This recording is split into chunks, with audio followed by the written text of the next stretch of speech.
We lead off this hour with word that the Canada Revenue Agency is stepping up efforts to recover COVID-19 benefits. During the pandemic, billions were paid out to people later found ineligible, and much of it has not been paid back. CBC's Tricia Kindleman is tracking the story for us this morning. So, Tricia, what more do we know?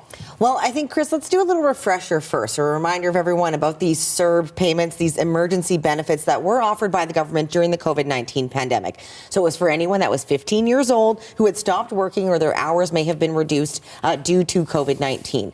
And so you had to make a minimum of $5,000 in the year. But then if you met that bar, you were able to qualify for these emergency benefits. So it was $2,000 for an initial 4-week period, and then applicants could reapply, extending those to up to 28 weeks for a maximum benefit of $14,000. Now, that was just sort of one stream of the program. There were also a variety of other programs that people could qualify for, but these are mostly these CERB payments is what the CRA is focused on trying to recoup. Now, really interesting kind of some data in, obviously we're a few years removed from this pandemic now.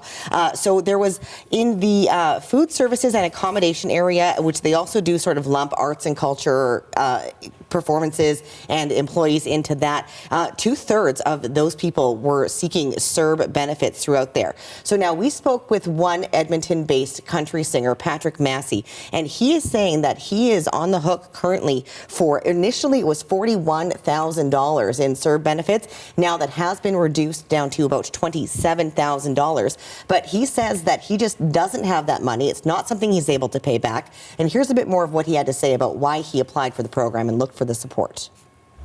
I can't afford to lose $27,000. I don't have the money. I have no money. I live in poverty. I would have never applied for anything that I did not qualify for. Now, he says his projected earnings for that year were on track to be really quite good, but in the end, he didn't meet that $5,000 threshold, which is why the CRA is trying to claw back some of this money. And now, if you look at some of the data, they had originally tried to claw back about $14 billion worth of these CERB payments, but again, they have collected about $4 billion now. And if we look at sort of how this breaks down, it is partly in that CERB emergency response benefit, but you can see there's other parts to it too. There's the recovery benefit, a caregiver benefit, and it goes down from there, even including some student benefits. So now the student benefit's a very small percentage, but in all of that does add up to just over $10 billion that the CRA is still trying to collect. But at this point now, there has been a number of people who have pushed back against the CRA, and they have had to do about $600 million worth of reversals for about 55,000 individuals. So there is still a lot of pushback against these recollections, if you will, Chris. Well, and Patrick's story is a really good one. Initially told he owes $41,000, down now to $27,000. But as he was saying there, that's still a lot of money. So what are experts saying if people are finding themselves in a similar situation? Yeah, it's a tough spot because this is a government debt, so it's not necessarily something that's going to fall off your credit record. But here's what one insolvency trustee had to say.